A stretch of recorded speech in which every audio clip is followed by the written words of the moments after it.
अजमेर के मुस्लिम समाज के विभिन्न पंथों के प्रतिनिधियों द्वारा रविवार को सामूहिक बैठक कर निर्णय लिया गया कि वे सभी एकजुट होकर समाज के लिए एक साथ काम करेंगे और समाज को आर्थिक, राजनीतिक और शैक्षणिक स्तर पर मजबूत करने का काम भी किया जाएगा। मुस्लिम एकता मंच के बैनर तले हुई बैठक में मुस्लिम समाज के विभिन्न पंथों के प्रतिनिधियों ने हिस्सा लिया।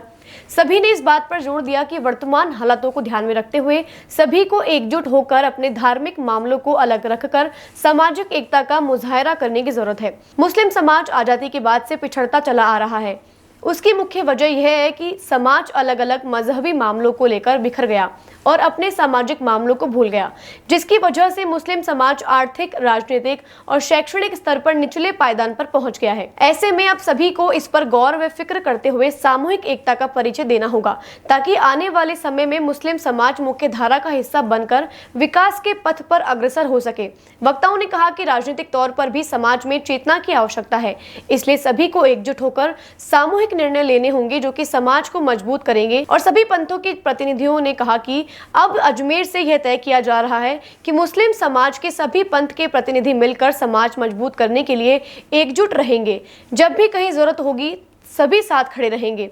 साथ ही इस बात पर भी जोर दिया गया कि शैक्षणिक दृष्टिकोण से भी चेतना की आवश्यकता है। सभी अपने अपने पंथ में इस बात को रखेंगे कि बालिका शिक्षा पर महत्वपूर्ण ध्यान दिया जाए, साथ ही उच्च शिक्षा के प्रति नौजवानों को सही मार्गदर्शन मिले।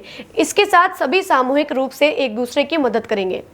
आज की जो मीटिंग रखी गई है वो मुसलमानों को एक करने के लिए कि मुसलमान एक हो और अपना हक पहचाने, बिलखुसूस एजुकेशन के लिए कि हमारा यह मुस्लिम तबका जो है वो एजुकेशन बहुत दूर हो चुका है और इस एजुकेशन को आगे बढ़ाने के लिए सबको एक जगह लाया जाए, चाहे वो किसी फिरके को हो। उम्मत मुस्लिम में सब शामिल है और इसको एक करने के लिए मीटिंग रखी गई है ताकि ये अपना हक इल्म के ज़रिए से लेके, जब तक इल्म नहीं होगा अब आगे कोई समाज नहीं बढ़ सकता है। इल्म हो और इत्तेहाद हो। अजमेर के आम मुसलमान सभी फ़िरकों के, चाहे वो शिया है, चाहे देवबंदी है, चाहे सुन्नी है, इन सभी को एक जाजम पे लाने के लिए, एक मसनद पे लाने के लिए हमने एक बैठक रखी थी। हमारा बैठक का मकसद ये था कि हमारे जितने लोग अलग अलग फ़िरकों में बटे हैं वो सारे फ़िरके एक जाजम पर बैठ करके अपनी जो मूलभूत सुविधाएं हैं, जो अपनी मूलभूत समस्याएं हैं, उन समस्याओं का समाधान आपसी समन्वय से, आपसी राय मशवरे से बैठ करके कर सके। चूँकि मुस्लिम समाज आज की तारीख में ना सिर्फ अजमेर बल्कि स्टेट बल्कि पूरे हिंदुस्तान के अंदर हाशिए पे पड़ा हुआ है, चाहे वो राजनीतिक तौर पे हो, चाहे वो शिक्षित तौर पे हो, चाहे वो प्रशासनिक तौर पे हो, क्योंकि ना तो कोई IPS बन पाता है, ना कोई RS बन पाता है, ना कोई राजनीतिक तौर पर ऊपर लेवल पे कहीं पहुंच पाता है। इसी सोच को लेकर के हम लोगों ने एक सोच बनाई है कि सभी मसलक को लेकर के, सभी जमातों को लेकर के एक बैठक रखी जाए और उसमें आपसी राय मशवरे से आगे की रणनीति को तैयार किया जाए, ताकि हमारा जो मुस्लिम समाज का विकास है वो विकास आगे बढ़ सके, चाहे वो शिक्षित हो, चाहे वो राजनीतिक तौर पे हो, चाहे वो प्रशासनिक तौर पे हो।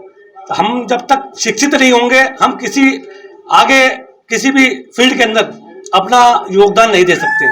आज हमारी पोजीशन ये है, हम अक्सर मांगते हैं, पेपर में भी आता है, तो हमें UIT चेयरमैन हम कहें 5 साल 10 साल के लिए आप भूल जाओगे, हमें कुछ नहीं लेना है, हमें इसमें भाग लेना है। जब चुनाव आता है एक तरह का एग्जाम होता है जैसे बच्चों का होता है, उसमें आप जाके वोट डालोगे, खुद ब खुद सरकार के कोई सी सरकार होगी आप पे ध्यान देगी कि आपके इन पे। इसलिए हमें ये जागृत करना है हमारे समाज को तो आपके माध्यम से, और इसी वजह से हमने जनरल ये आम मुसलमान को यहाँ बुलाया है। उस पे WhatsApp पे इन्होंने दे दिया था, जो भी अपना समझेगा कर्तव्य आएगा और हमारा ये फर्ज बनता है कि अब यहाँ से जो है जाकर हमें कोई वो नहीं है कि ABCD या शिया सुन्नी मुसलमान देवबंदी आपके ये कायम खानी सब हैं तो मुसलमान ना।